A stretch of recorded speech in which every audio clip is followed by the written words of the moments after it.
Kenapa Yesus, ya sorry lah, kenapa Yesus dilahirin? Kenapa Yesus punya Bunda Maria kayak gitu? Mulai bertanya-tanya, mulai nyari tahu. Dan akhirnya ya saya ngomong sama guru bahasa Inggris saya mau masuk Islam. Saya bilang gitu.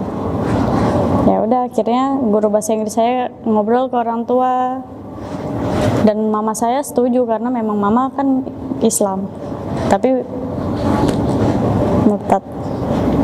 Terus udah gitu, setelah itu udah setuju, bapak bermasalah. Bapak nggak setuju, bapak benar-benar marah sampai dia bilang sama saya, kalau kamu pindah agama, keluar dari rumah ini. Ya udah, akhirnya saya diam-diam, saya masuk Islam, saya ngucapin 2 kalimat syahadat di sekolah saya. Dan di situ mama saya nyaksiin. Pulang-pulang bapak saya dapat kabar dari tetangga saya yang sekolah bareng bahwa saya udah Islam. Bapak marah banget. Terus udah gitu dia cuma bilang sama saya, keluar dari rumah ini, saya nggak mau ngeliat wajah kamu. Ya udah, saya keluar. Cuma bawa duit 20.000, saya keluar dari rumah. Bertahan di luar ada 4 tahun, 3 tahun di luar rumah. Dari situlah saya nyaman dengar orang ngaji, saya senang.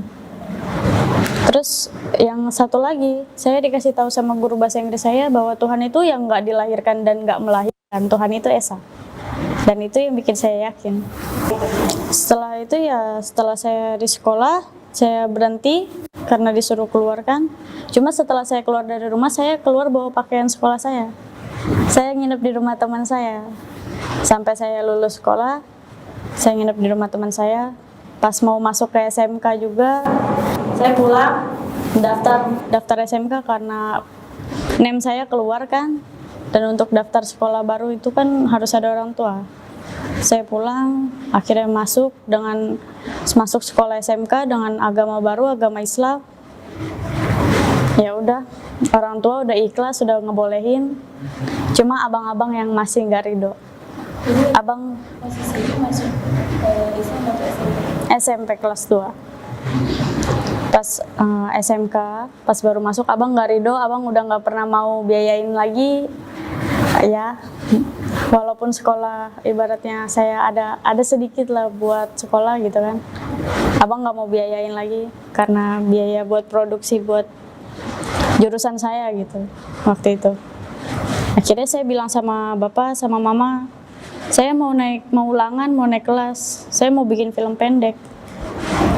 Mereka nggak ada uang, malah marah-marah. Ya udah, akhirnya saya nggak sekolah, tapi saya malah jaga warnet buat nyari duit di situ.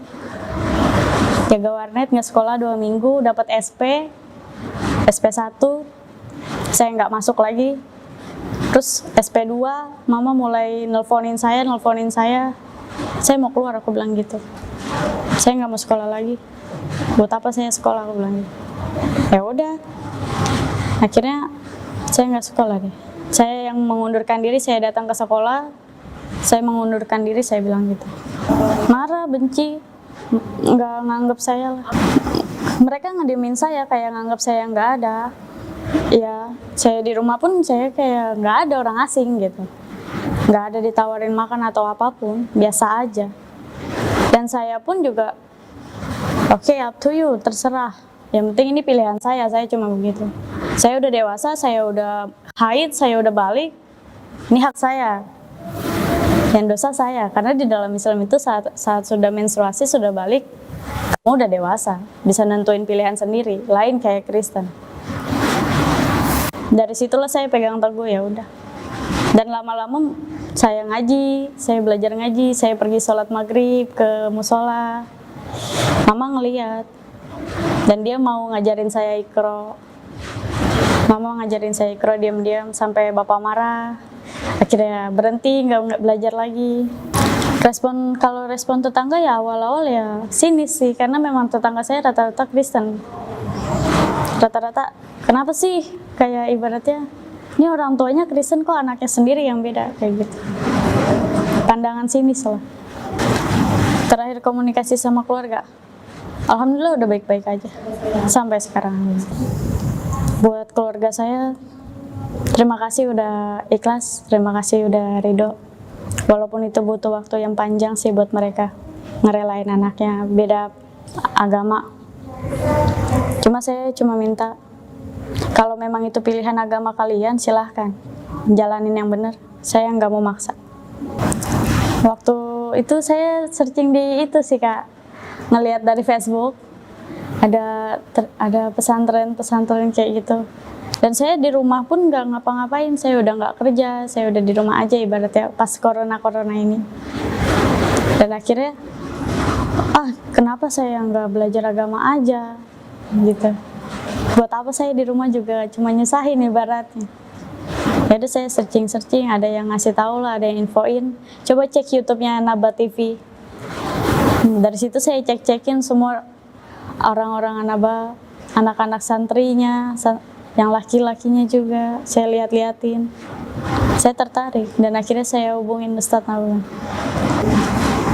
Pandangan saya, ya kalau udah fokus satu silakan fokus ke satu. Saya gitu aja.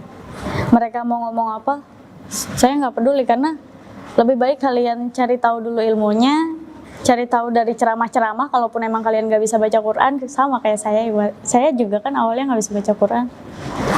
Atau di situ ada Al-Quran yang artiannya, di situ semua ada tafsirnya. Atau kalian cari perbandingannya antara kenapa Islam itu dianggap teroris atau apapun, itu kan semua banyak ilmunya. Jadi jangan langsung ngejudge gitu. Udah itu aja. Yang saya rasain perubahan besar banget sih buat saya. Saya belajar agama, saya belajar bahasa Arab, fikih Islam, adab, semua saya pelajarin. Dan itu alhamdulillah berkah sekali buat saya. Cari sendiri hidayah, kejar hidayahnya. Karena percayalah kalau hidayah itu kita kejar sendiri, Tuhan bakal mudahin segalanya. Istiqomah, udah itu aja.